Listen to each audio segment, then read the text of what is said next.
legally, international law today, the UN Charter and everything, is you can have a defensive war. You can fight against somebody who's attacking you. Anything preemptive needs to go through the United Nations. And some of you might remember in 2003, Colin Powell going before the United Nations Security Council and with fabricated information we now know is fabricated, said there is a clear and present danger that Iraq will have weapons of mass destruction. We need to go in now and attack. So he got UN approval for that, for the United States going into Iraq at that point. And we've had, you see now there's no approval from anyone, and these drones are killing people in Pakistan, Yemen, they're very much involved in Libya, Somalia. There's more countries than we know about that drones are being thrown and killing people. And they're using they're killing people far away from battlefields and not involved in combat against us. And they say that these people are imminent threats. And so it's legal. Imminent threat used to be, this is from the Nuremberg Tribunal reaffirmed the 19th century formulation, the customary of international law, written by Daniel Webster, which said, we define imminent, that for a force to be considered imminent, it must be instant, overwhelming, and leaving no choice of means and no moment of deliberation. Somebody's ready to launch a missile. And you can use lethal force to stop them from doing that. But we now have, the United States Justice Department has a white paper that affirms that these drone strikes are only used against people who are an imminent threat to the United States, but they say that to determine an imminent threat, it is not necessary for the United States to establish any relationship between that person and any particular act at any place in time. So an imminent threat now is somebody, you met with somebody, you went to the same mosque with somebody, you have the same name as somebody. You have the drones also work as, they can function as cell towers, and they can find out who you've been calling, who you've been talking to on the telephone. You might be a pizza delivery person who's getting calls from somebody who's suspected of being involved with Al-Qaeda. I have on the back table, I have the latest issue of the Catholic Worker from New York that still comes out, and I wrote an article that's on the back page. I'll just speak briefly about this particular case. Back in April, the president came on television and announced that he had apologized to the families of an American named Warren Weinstein and an Italian, Giovanni Laporto. They were both people who were working in development projects in Afghanistan. They'd been kidnapped by the Taliban and were being held hostage and had been for months. And the United States had a manhunt out looking for these two people to rescue them. And they were killed in a drone strike back in January. They waited 4 months before they told us. And the president said, he used the excuse of the fog of war, and he said, first assured us this operation was fully consistent with the guidelines under which we conduct counterterrorism efforts in the region. Based on hundreds of hours of surveillance, we believe that this building was an Al-Qaeda compound and that no civilians were present. And he said, it is a cruel and bitter truth that in the fog of war, mistakes, sometimes deadly mistakes, can occur. So these people were killed, this American and Italian innocent hostages were killed by a drone strike. They didn't know they were in the building. Hundreds of hours. Hundreds of hours, they are watching that building around the clock. And they're determining that a threat is there. And they don't know that these two hostages that they're looking high and low for were there. And then it came out the very next day after the president said that I'm just getting used to trifocals. We have concluded, this is from the White House press secretary, we have concluded that Ahmed Farouk, an American who is an Al-Qaeda leader, was killed in the same operation that resulted in the deaths of Dr. Weinstein and Mr. Laporta.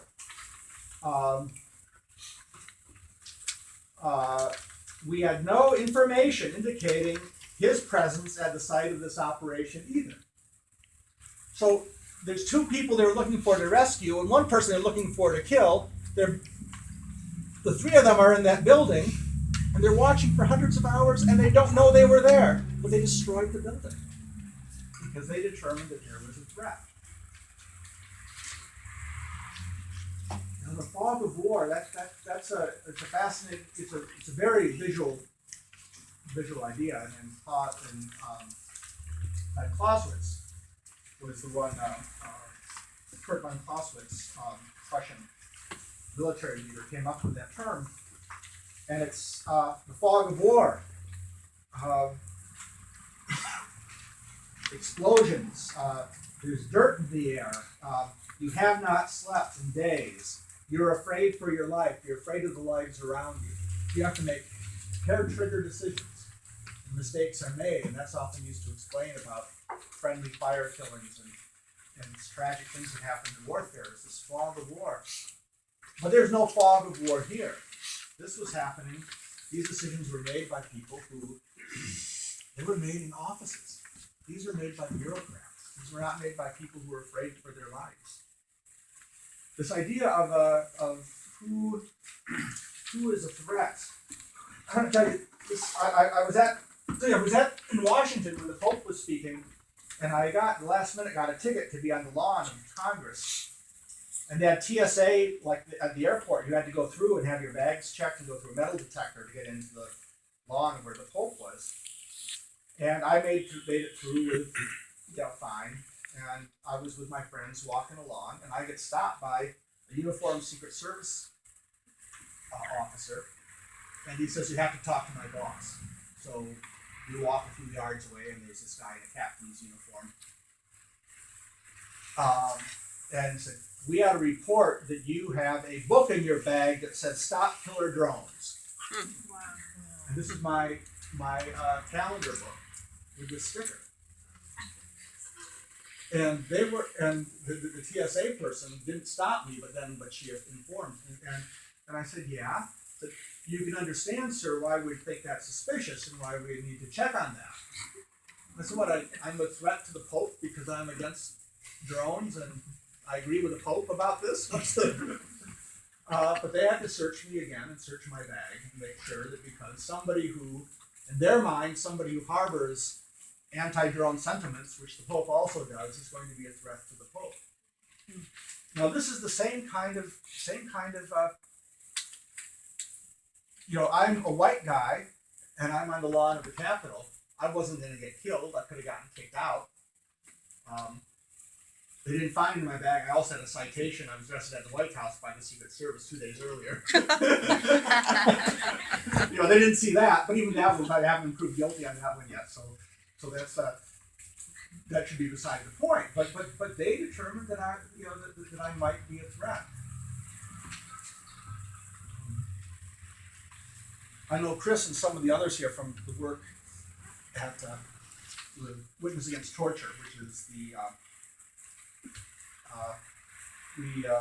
among various other things, every year on the anniversary of the opening of the prison at Guantanamo, have fast for a period of time and witness in the streets and the halls of power about the plight of the men in Guantanamo. And I just want to tell you something about the numbers, because there were 779 people, men, had been at Guantanamo in the prison. And these were the worst of the worst, in Donald Rumsfeld, Secretary of Defense, in his words. The worst of the worst. Called out of thousands that were imprisoned in Kandahar and Bagram and in secret sites all over the world. People have been picked up in this net trying to find Al Qaeda terrorists. So out of thousands, they come up with 779 who are the very worst. Only 114 remain today. Most of the rest have been found with no connection to terrorism, and they've gone home. 9 of them have died. Only 1 of them has actually been tried in a court of law. Others went through military tribunals where you have, they can use evidence gained in torture, and you can't cross-examine, and you have everything stacked against you.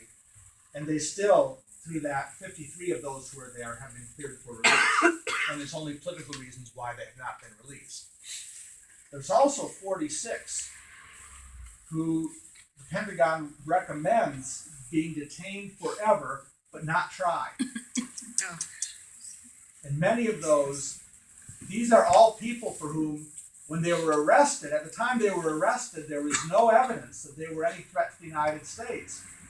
But for many of them, the fear is they've been kidnapped, detained. Some of them spent years in solitary confinement. Many of them have been tortured.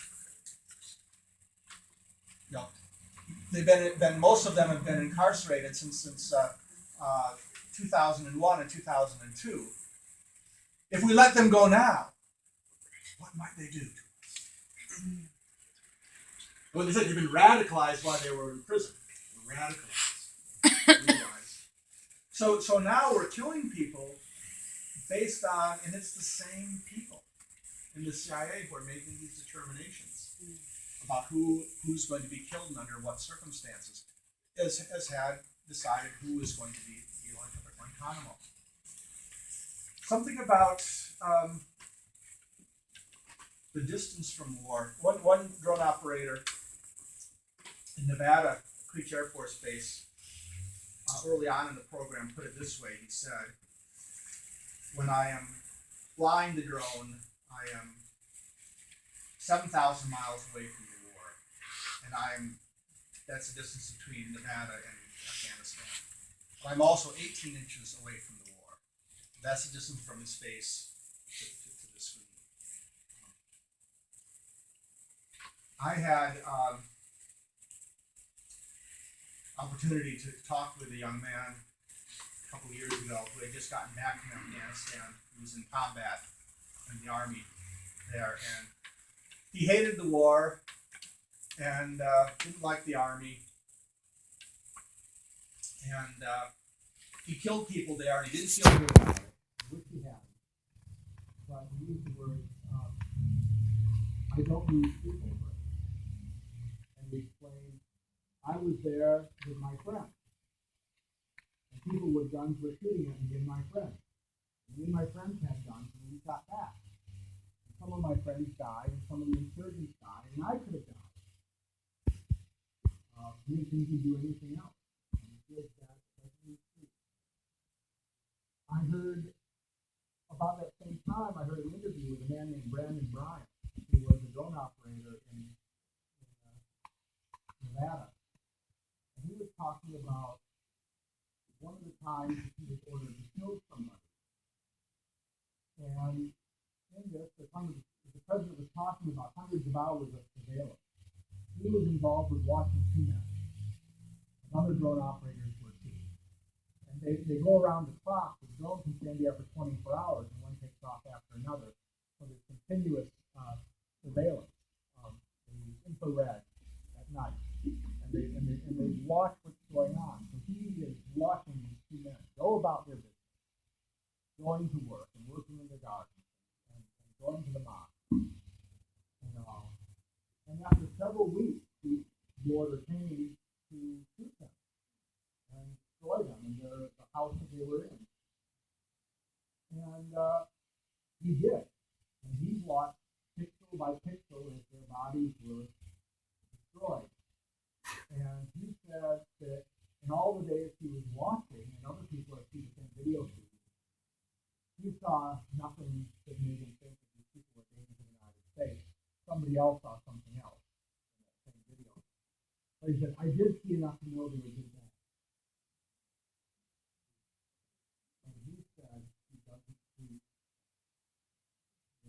his dad. And he loses sleep over that. Of course he does. There's an irony. Thomas Merton was saying we can't wake up to this terrible irony that the more we avoid pain, the more pain we're going to suffer. Because I'm a pacifist and I don't believe in killing anybody for any reason at all, but I understand the huge difference between shooting at somebody and shooting at you. Shooting at somebody thousands of miles away.